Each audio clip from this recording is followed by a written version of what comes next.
Paix sur vous tous les frères et sœurs. Donc, je te dis honnêtement, s'il y a des enfants à côté, écarte-les tout de suite parce que ça va être un peu bouillant. Donc, ça va être une histoire de miel au départ. Donc, peut-être que tu vas te demander de quoi je vais te parler. Donc, dans Bukhari, tome 4, hadith 5260 et 5261. Et après, on va se faire des bonus un petit peu. Vu que je me suis lancé là-dedans, après, je vais t'en envoyer d'autres. Parce que, comme ça, les gens peut-être ils comprendront que c'est pas une révélation divine. Ce qu'on attribue au prophète, encore une fois. Et au passage, les gens qui prétendent l'aimer et qui disent non, ceci est authentique. On verra alors. Aïcha rapporte ceci, la femme de Rifa'a el-Quradi vient voir l'envoyé d'Allah et lui dit: Ô envoyé d'Allah, répudié par Rifa'a d'une manière irrévocable, je me suis marié avec Abdurrahman ben Az-Zubair el-Quradi, mais il n'a qu'une chose pareille à une frange d'un vêtement.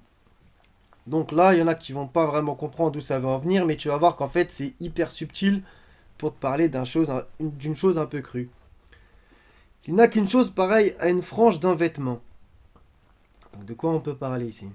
L'envoyé d'Allah aurait soi-disant dit: Veux-tu retourner chez Rifa'a? Non, tu ne peux le faire avant que Abdurrahman n'ait goûté de ton petit miel et toi de goûter de son petit miel. Donc ici, le petit miel, c'est quoi? 5261. Aïcha rapporte ceci. Un homme répudia sa femme par 3 fois. Celle-ci contracta un nouveau mariage avec un autre homme qui, à son tour, la répudia. Alors on interrogea le prophète, soi-disant, en lui disant: Est-ce qu'elle peut se remarier dans ce cas avec le premier? Le prophète aurait soi-disant répondu: Non, sauf si la répudiation a lieu après que le deuxième ait goûté à son petit miel, comme l'avait fait le premier. D'accord? Donc comme je te l'ai dit, ça va être une histoire de miel. On s'en fait un autre, 5265. Aïcha a dit: Un homme répudia sa femme, et sa femme contracta un mariage avec un autre homme, et comme il n'avait qu'une chose pareille à une étoffe, elle ne put arriver avec lui à ce qu'elle désirait. Quant à lui, il ne tarda pas à la répudier. Donc là, c'est moins de 18.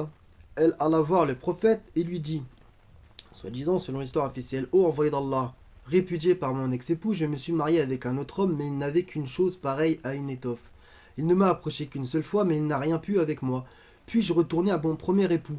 L'envoyé d'Allah a soi-disant répondu: Tu ne redeviens licite au premier que si le deuxième goûte à ton petit miel et que tu goûtes à son petit miel. Donc encore une fois, donc je sais pas si on parle du miel qu'il y a dans les gâteaux, je sais pas, à toi de voir. On va continuer dans les hadiths crus. Je l'ai déjà fait, ces espèces de dingueries. Allez, on est reparti. Dans Bukhari, tome numéro 1, au hadith 278, 279. Et je vais t'en trouver d'autres, t'inquiète pas. Il n'y a que ça en vérité.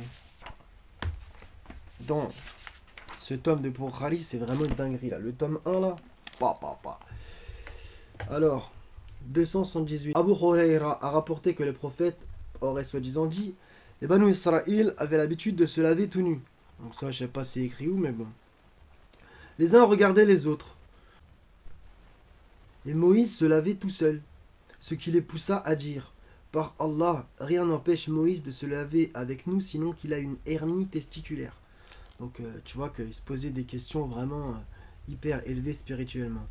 Une fois, Moïse, avant de commencer à se laver, posa son vêtement sur une pierre, et celle-ci de prendre la fuite en emportant le vêtement. Et Moïse se mit alors à la poursuivre en criant: Mon vêtement, ô pierre! Et ce jusqu'au moment où les bénis Israël purent voir Moïse. Par Allah, se dirent-ils, Moïse n'est atteint d'aucune infirmité. Ouf. Quant à Moïse, il prit son vêtement et commença à frapper la pierre. Abu Huraira dit: Par Allah, ses coups laissèrent sur la pierre 6 ou 7 traces. Donc on dirait le film R, c'est là où ils s'appellent tous Pierre. 279. Abu Huraira a rapporté que le prophète aurait soi-disant dit, donc ça c'est une calomnie sur Moïse en passage, et il y en a une sur Ayoub, le prophète Job. Tandis que Ayoub était en train de se laver tout nu, Donc Abu Huraira, il a quelque chose avec le délire de se laver tout nu. Tombèrent sur lui des criquets en or, d'où il se mit à les ramasser dans son vêtement et son seigneur l'appela. Ça fait parler aussi Dieu au passage. T'imagines la dinguerie. Oh Ayoub, ne t'ai-je pas assez enrichi pour que tu puisses te passer de ce que tu vois là? Il dit, certes, oui, mais je jure par ta puissance que je ne peux pas m'en passer de ta bénédiction. Et Abu Huraira a rapporté que le prophète aurait soi-disant dit, tandis que Ayoub se lavait tout nu. Donc tu veux que je te les montre vraiment ou... C'est en jaune là. Donc mets pause ainsi. Ça t'intéresse, j'ai envie de dire. Et au passage, le foutage de gueule là-haut là, regarde. Ouais, le foutage de gueule là-haut là. Regarde bien. Bose de son père, de son grand-père, rapporte que le prophète aurait soi-disant dit Allah a plus de droits que les gens quant à être pudique envers lui. Donc ça te parle de la pudeur, et juste après ça te raconte ça. Allez, on s'en fait encore quelques-uns. Par exemple celui-là. Abu Waïl dit Abu Musa el-Ash'ari était sévère quant à l'urine.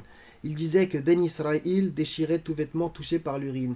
Et Rodeifa dit qu'Abu Musa se soit tu, car l'envoyé d'Allah, ce qu'on lui attribue comme d'habitude, hein, tu vois des choses très très belles. Et après les gens ils disent non, faut croire en la sunna. S'était mis une fois auprès d'immondices de quelques gens et urina en restant debout. Est-ce que toi on a déjà raconté comment tu pissais? Je suis désolé d'être cru, mais est-ce que c'est normal qu'on raconte ça? Donc celui d'au-dessus, c'est pareil, hein, c'est les mêmes conneries. Hein. Regarde. Soi-disant, se serait mis auprès d'immondices de quelques gens et urina en restant debout, puis il demanda de l'eau. Le hadith d'en dessous, j'étais en train de marcher avec le prophète quand il se mit près d'immondices de quelques gens, derrière un mur, se tint debout comme le fait chacun de vous et commença à uriner. Je m'écartai de lui, mais il me fait signe de revenir. Je m'approchai de lui et me mis debout en se donnant les talons jusqu'à ce qu'il ait terminé. C'est vraiment une dinguerie. Le 227. Asma dit, une femme vint voir le prophète et dit, que fait l'une de nous au cas où le sang menstruel touche son habit?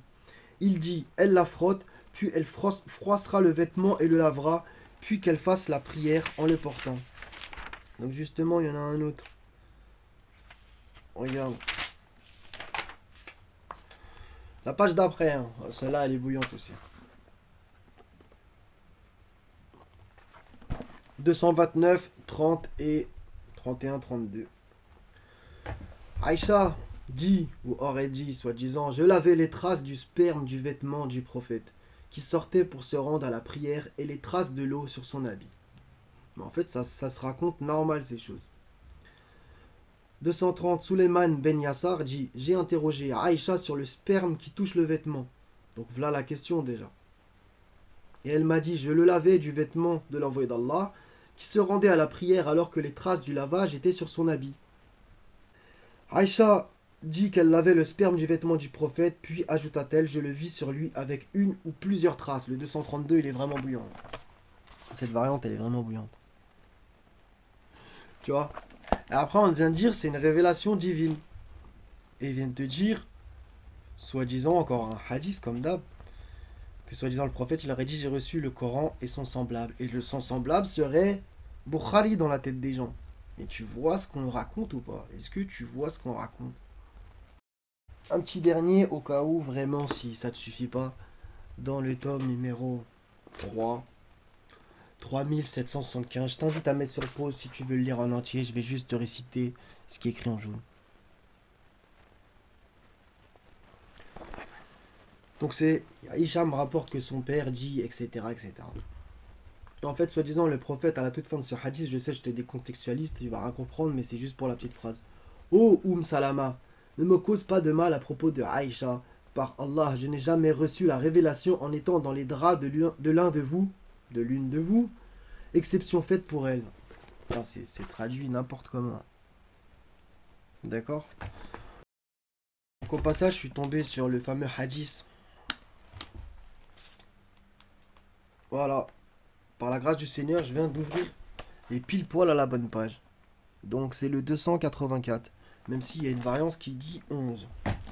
Anas ben Malek a rapporté que le prophète fait un rapport charnel avec ses épouses en une seule nuit. Il avait alors 9 épouses. C'est écrit nulle part, encore une fois, qu'il avait 9 épouses. Voilà, et il y en a un autre hadith qui parle de 11. Donc 9, 11. Ça rappelle quelque chose pour ceux qui comprendront. Soyez tous bénis les frères et les sœurs. À la prochaine, Inch'Allah.